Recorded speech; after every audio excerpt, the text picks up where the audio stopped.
Hey everyone, welcome to Yoga Land's Yoga Teacher Companion. I'm Jason Crandell. I'm going to give you a really quick breakdown or tutorial of the sequence that I've just created. I'm going to put it in the link below. I'm also going to display it on the screen. The sequence is 12 poses to help facilitate greater posterior body strength. This is something as yoga practitioners and yoga teachers we should really be focused on because we're already doing so many things that are lengthening these regions of the body. There are really three different ways that you can use this sequence. Number one, you can practice or teach this sequence in its totality from beginning to end. It would probably be about a 15 to 20 minute home practice. The second thing that you can do is use this sequence to build a longer sequence on top of. So you can kind of think about this as providing you with some central tenets and some central ideas that you can spin into a bigger sequence. The final way that you can use this sequence is even more loosely. You can take some of the poses and some of the concepts I'm going to talk about in this conversation, and you can just filter them through any given practice sequence that you're already providing for your students. The sequence begins with downward facing dog, which is really just to help warm up the whole body. This is going to lengthen your arms, it's going to reach through your shoulders, you're going to elongate your torso, you'll start to warm up the legs, you'll engage the hip flexors. So down dog is really just a simple preparation. And then where we really start to focus on strengthening the back body is in the next several poses. The first pose after downward facing dog is Anjeneyasana. And what you need to focus on for this sequence in Anjeneyasana is that shoulder extension that I've illustrated. So what we want to do in this pose for this intention is to interlace the fingers behind you. If you can't interlace, that's fine. You could rotate the arms so the palms face forward. And you're engaging all of your spinal muscles and pulling the spine into a very gentle back bend. Remember, this is the first spinal extension or back bend or back body strengthener you're doing in the sequence. So be really moderate. Look for lower back, middle back, upper back, and shoulder blade congruity. You're just starting to warm these tissues up. Then we have three poses in a row that are standing poses that are going to really dial us into this posterior strength. It starts with halfway lift or Ardha Uttanasana. Now, we do a lot of Ardha Uttanasana, especially if you're a Vinyasa yoga practitioner, but we often do it for only one inhalation at a time. And also oftentimes when I watch students, we don't come high enough to really lengthen, strengthen, and engage the whole posterior sheath of the spine. So what I want to encourage you when you're working with the intention of strengthening the back body is take the hands all the way to the shins. It's fine if you keep the fingers on the floor when you're just doing a flow, but if you take the hands to the shins and lift the chest high enough that you engage the lower back, the middle back, the upper back, and you draw the shoulder blades down the back, hold that for a few breaths. This is a really good pose that we often overlook. Next is Utkatasana. Now there are a lot of different techniques that we could apply in Utkatasana. We can do the same pose on any given day with a little bit different technique because we want to focus on a different attribute. And when we're working for strengthening the back body, what we're looking for in Utkatasana, a little bit like we're looking for in Ardha Uttanasana and the previous one, low lunge, we want the lower back, mid back, and upper back to be in gentle extension. So this would not be the time in Utkatasana to tuck the pelvis under. We actually want a little bit of mild lifting, broadening, and flaring of the sitting bones. We want a little bit of anterior tilt. And as we do that, we want to be lifting the chest nice and strong. And I want you to start to think about Utkatasana as being similar to Locust pose in the quality of spinal engagement, okay? Now, if you do too much of those things, it might feel a little jammed or compressed in the lower back, so be moderate with this. Finally, Virabhadrasana 3. Now, there's a lot of things going on in Virabhadrasana 3, but in Virabhadrasana 3, for our focus in this sequence, I want you to really lift a lot. Okay? I don't want the spine to just be kind of draped over that standing leg. I want you to feel like you can really lift and engage the spinal muscles. You can even reach the arms down and back like you would for Locust instead of arms overhead to facilitate that. But when you're in Vira 3 for our purposes in this practice, I want you to feel all of those back muscles nice and adequately engaged.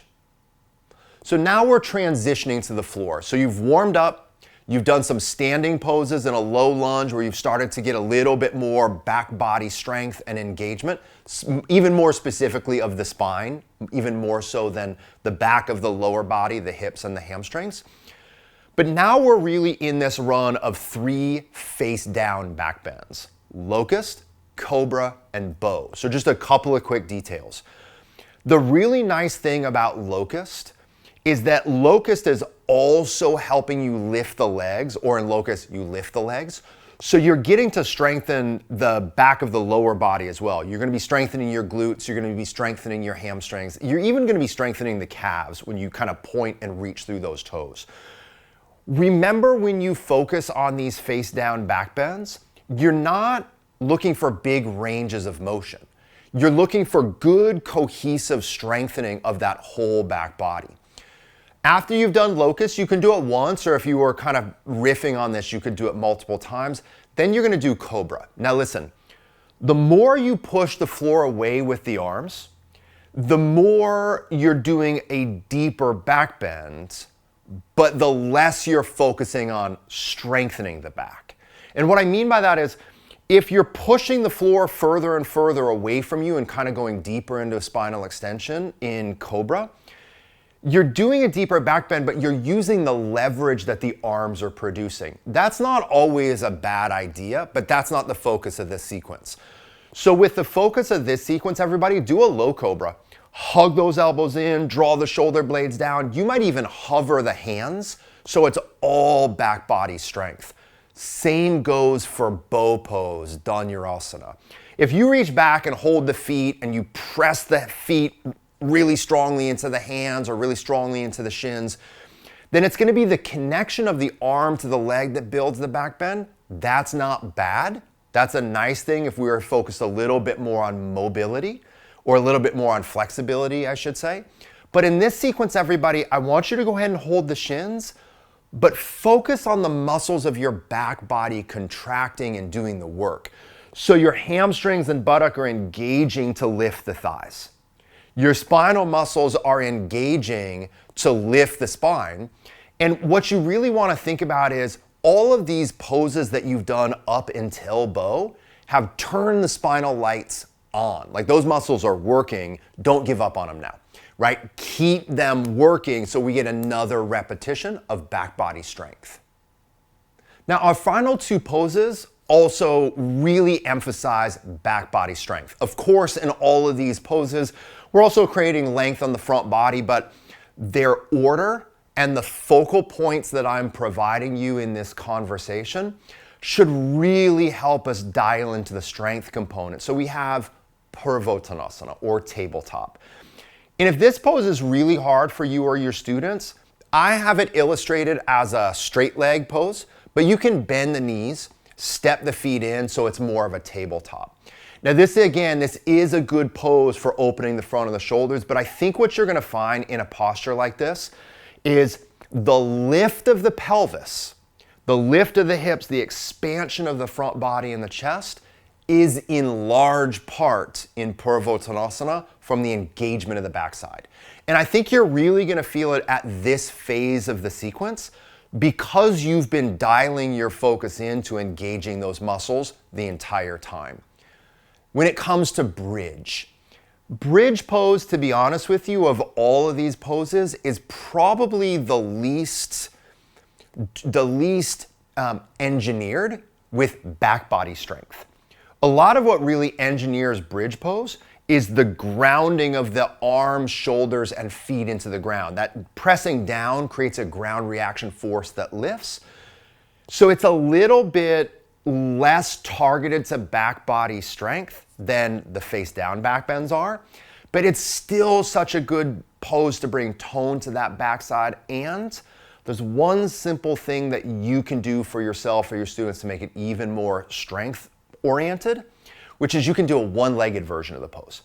If you raise one leg towards the ceiling or you reach one leg towards the front of the room, that action, everybody, is really going to increase the muscular demand of the posture. Finally, we're going to conclude with a little bit of lengthening. So a little bit of release. You've just done bridge, so you can lay on your back, pause for a moment. And then we have two things that we can go from here. And to be honest, the order doesn't matter to me so much. A nice, simple reclined twist to lengthen out all of that spinal engagement that we have facilitated. And then also happy baby pose, which is going to provide us with a little bit of very gentle lumbar and spinal flattening. So you're going to kind of gently lengthen out some of what you've been contracting. And also by holding the feet in happy baby pose, you're also going to get a little bit of length in the hamstrings and also the adductors, just to help round out the sequence. Again, remember, you can do this practice straight up. Those of you that just want to do this practice at home, this is a really nice, like I said earlier, 15 to 20, maybe 25-minute sequence. It's brief, but it's really good. I think you'll like it a lot. You can practice it as is. Those of you that want a longer practice or who are teachers, use this a little bit like bookmarks that you build around and inspiration to find more poses that strengthen the back body or more techniques in poses you're already working on to get people to engage their back body. Or finally, the most loose possibility, use this as a little bit of inspiration just to create your own, right? Sometimes as yoga teachers and practitioners, we just need that. We just need a little bit of inspiration to give us guidance, and that's always what I want to help you do, right? So any of those three ways, those of you that want to learn more about sequencing, I have a really, really great sequencing training that I'm going to put links for in the bio. The other thing, everybody, is go to the information in the bio below or in the menu below. Go to my website and you can print out a PDF of this, right? You can take a screenshot during the video and so forth. But if you want to print out a PDF, that would be great. And share it, enjoy it. I would love if you like, comment, subscribe, all those things that help me help you. All right, enjoy everyone. Thank you.